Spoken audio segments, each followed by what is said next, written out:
Hello everyone, it's Brett here, Lionheart84. So if you've seen the 2 or 3 videos I put out about some new aggregates I'm going to try, or media, for a free draining compost, I've actually mixed some up now, which I thought you'd be interested to see.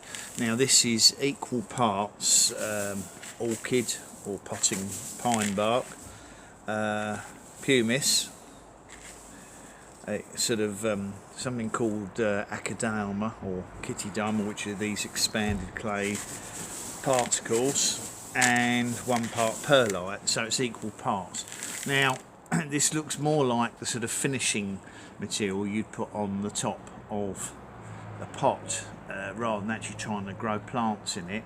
It's probably a bit extreme even for bonsai and cactus.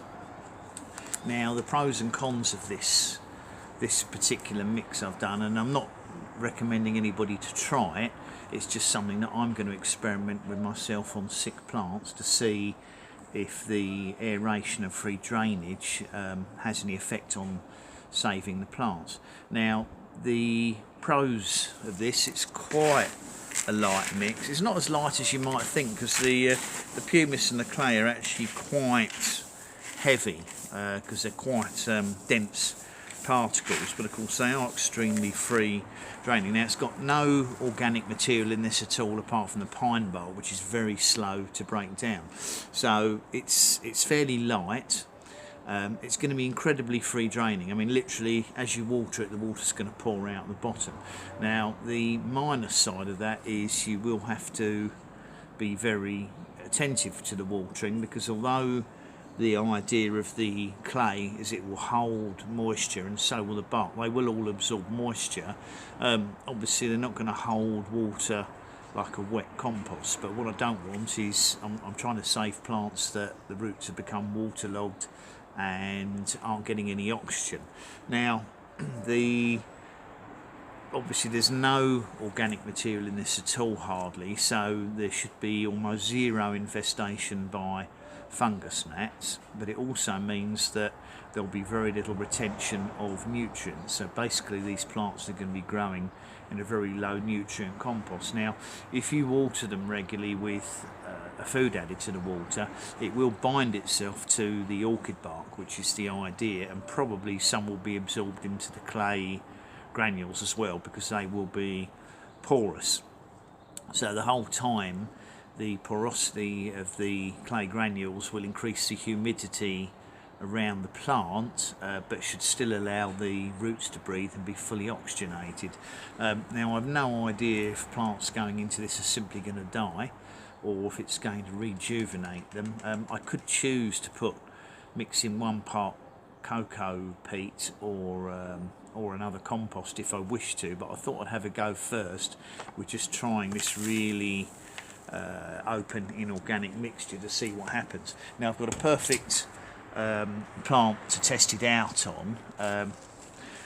One of my seed grown avocados it's not in the best of health. It's okay, but it's showing all the typical signs. Now this is in quite a free draining, this is actually basically a perlite and cocoa peat mix. It is quite free draining, but having said that, the soil is quite heavy and it's still retaining a lot of moisture that I would prefer it not to be retaining. And you can see this avocado showing all the classic signs of root issues. The leaves are particularly, although it's been watered, the leaves are really droopy and flaccid. They're clearly not getting enough moisture from the roots up into the main plant itself, which is normally an indication that the roots are compromised and they're not doing their job and absorbing water, so they've probably become deoxygenated, and there's probably anaerobic bacteria working around the roots causing problems. And they've also got typical signs of overwatering avocados have here, although this can be caused by dry atmosphere. Here there's yellowing leaves, there's brown tips to the bottom of the leaves, which is quite often a root fungal infection, anthracnose or something similar. So although this plant's not, it's a long way from being terminal, it's not in very good health, and it is showing the signs of probably being on the way out if I don't do something about it now. So I'm going to pop it out of this compost it's in, have a look at the roots, and if need be I'll give them a rinse off to get rid of any dead root growth. I don't think they're going to be too bad, but as it's so heavy I suspect the soil has become waterlogged around the centre of the root ball. So I thought I'd try this out, as it's only one that I grew from seed. It's no great loss if it's a complete disaster, but I thought it'd be interesting to see if it responds to being in the new mineral-based aggregate that I'm going to use. So I'll pause the video now and I'll pull this out of the pot and have a look and put it into the new aggregate and let you have a look.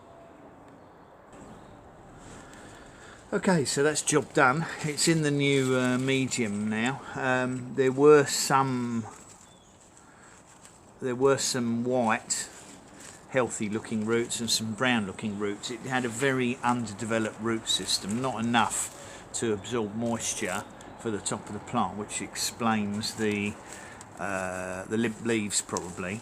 It's going to take it a little while for the roots to recover if this material works at all. So I am going to give it a watering now, because it's definitely going to need some water in there, because I need to hydrate the clay granules in here, and we'll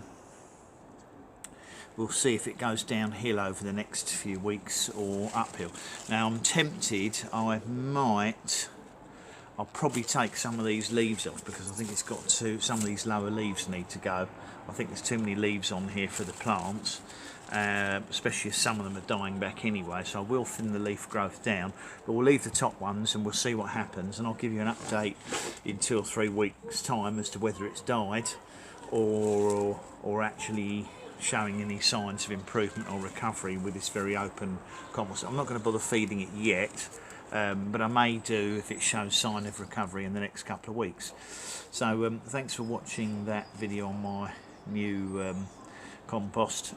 Probably in a couple of weeks time I've got some, as I said, some seedling avocados, which are, the roots are coming out the stones but the shoots haven't emerged, so I might decide to pop one up in this and one up in a completely standard, just a standard compost straight out the bag, so we can do a direct comparison over 3 or 4 months as to what happens to the plants. So thanks for watching the video, much appreciate it. Please remember to give me a thumbs up. Obviously you can share the video if you think anyone's interested. Please subscribe to my channel if you haven't done so already, and if you want to see if this plant survives and gets better, then obviously you'll need to click on the bell so you get updated on new videos as they come out. I'll see you all soon. Brett out for now.